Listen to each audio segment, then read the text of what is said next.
Richard Winters nasceu em 21 de janeiro de 1918, em New Holland, Pensilvânia. Mais tarde mudou-se para Lancaster, onde se formou na universidade em 1941. Em 25 de agosto de 41, ele alistou-se no exército dos Estados Unidos, pouco antes da entrada do país na guerra, iniciando seu treinamento básico militar em Camp Croft, na Carolina do Sul. Em abril de 1942, com os Estados Unidos já em plena guerra, foi selecionado para a Escola de Cadentes Oficiais do Exército, em Fort Benning, Georgia, e foi lá onde conheceu seu grande amigo Lewis Nixon. Ele graduou-se como segundo-tenente em julho de 1942. Foi durante seu treinamento em Fort Benning que ele decidiu tornar-se um paraquedista. Em agosto de 1942, ele ingressou no 46º Regimento de Paraquedistas, em Camp Toccoa, na Geórgia, sendo destacado para a Companhia E do 2º Batalhão, que mais tarde seria conhecido como Easy Company. Foi lá onde conheceu o excessivamente rígido Capitão Herbert Sobel. Ele foi promovido a líder de pelotão, alcançando o posto de primeiro-tenente em outubro de 1942. O treinamento no 56º Regimento foi intensamente rigoroso. Winters e seus homens subiam e desciam a montanha Currahee diariamente, e eram conduzidos por Sobel para realizar exercícios calistênicos adicionais, além do que era exigido de outras companhias de paraquedistas.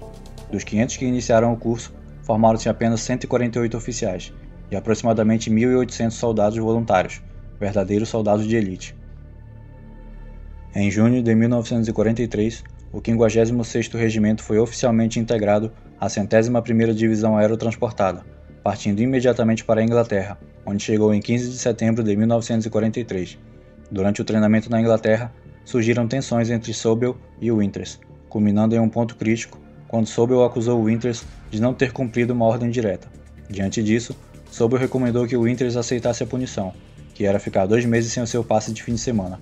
Porém, Winters, reconhecendo imediatamente os motivos de Sobel e como a imposição da punição extrajudicial o impediria de saltar para a Normandia, superou Sobel com uma exigência por escrito de uma corte marcial, o que impediria tanto ele quanto Sobel de saltar para o processo.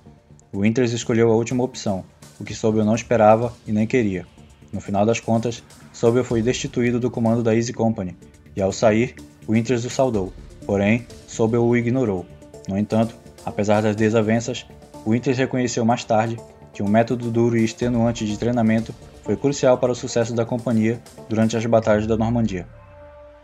Finalmente, a Easy Company partiu para o salto. Quando chegaram à França, eclodiram explosões ao redor dos aviões, enquanto os alemães disparavam armas antiaéreas contra eles.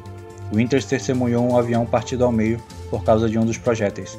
Outro projétil explodiu perto de um dos homens de Winters, abrindo a janela. Felizmente, o homem saiu ileso. Antes de chegarem à sua posição, um projétil próximo matou o copiloto, e o piloto, em pânico, imediatamente deu luz verde indicando que deveriam pular. Winters saltou, porém sua bolsa contendo suas armas foi arrancada dele quando ele saiu do avião, deixando apenas sua faca. Winters pousou em segurança, mas não no seu objetivo. Nenhum de seus homens estava por perto.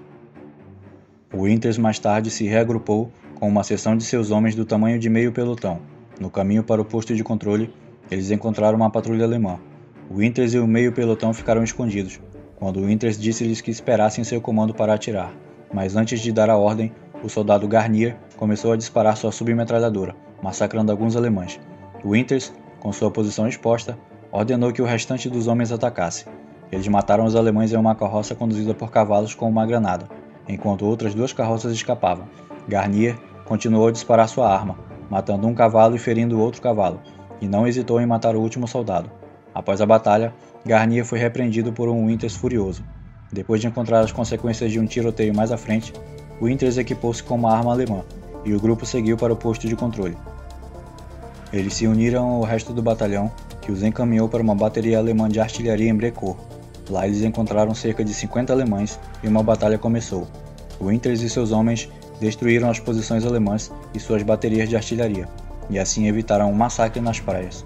Esse ataque, e a forma como foi executado, é ensinado até hoje na prestigiada Academia Militar de West Point, como um exemplo de um assalto contra uma posição inimiga fixa por parte de uma força numericamente inferior. Mais tarde, ele foi visto se movendo com a Easy Company em direção a Carrington. No dia seguinte, eles chegaram à cidade. Winters deu o sinal, mas enquanto os homens avançavam, uma MG-42 abriu fogo.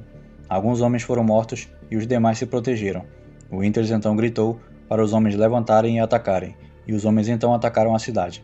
As baixas aumentaram à medida que o fogo de artilharia e morteiros chegava, mas eventualmente a cidade foi tomada, e Winters informou ao Estado-Maior do batalhão que era seguro partir. Durante essa batalha, Winters foi atingido na perna por uma bala ricocheteante. Mais tarde, Winters voltou para a Inglaterra com o resto da sua companhia. Ele ganhou a Cruz de Serviço Distinto por suas ações em Brecourt e foi promovido a capitão. Ele era agora oficialmente confirmado como comandante da Easy Company.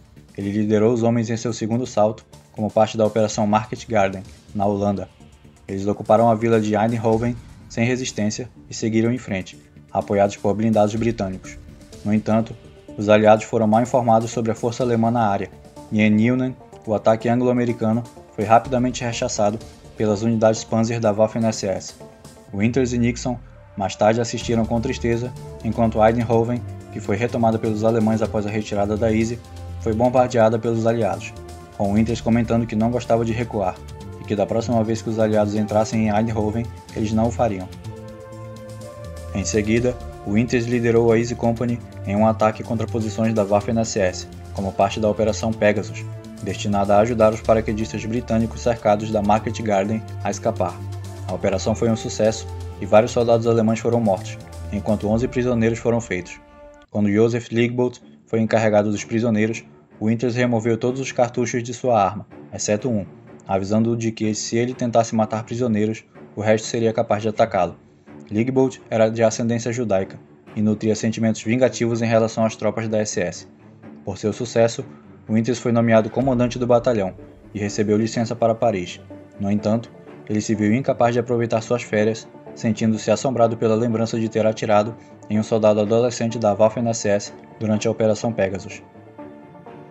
Winters estava conversando com Nixon sobre quem poderia substituí-lo no comando da Easy Company, agora que ele era comandante do batalhão.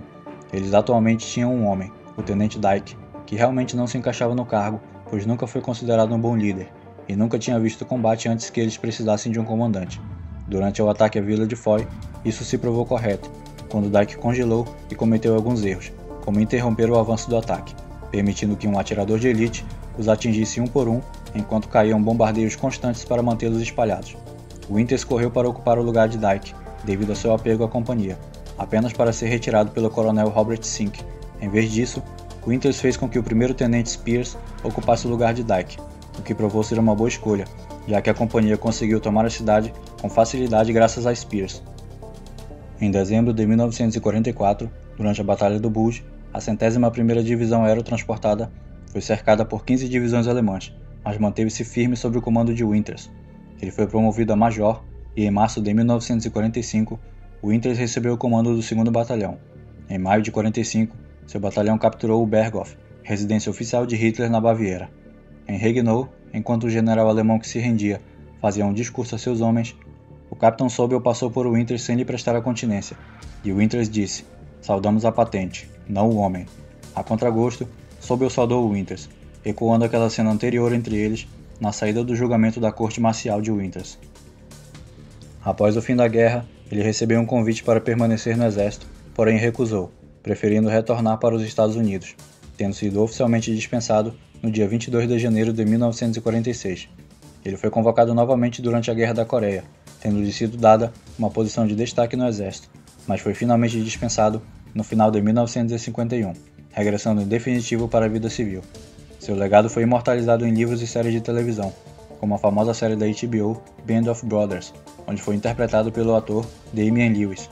Ele morreu em 2 de janeiro de 2011, na Pensilvânia, e em 6 de junho de 2012, uma estátua em sua homenagem foi inaugurada em Saint-Mary-du-Mont, na França, no 68º aniversário do dia D.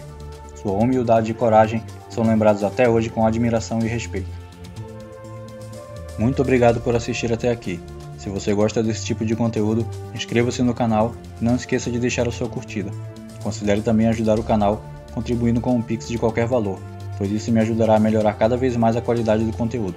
Um grande abraço e até a próxima!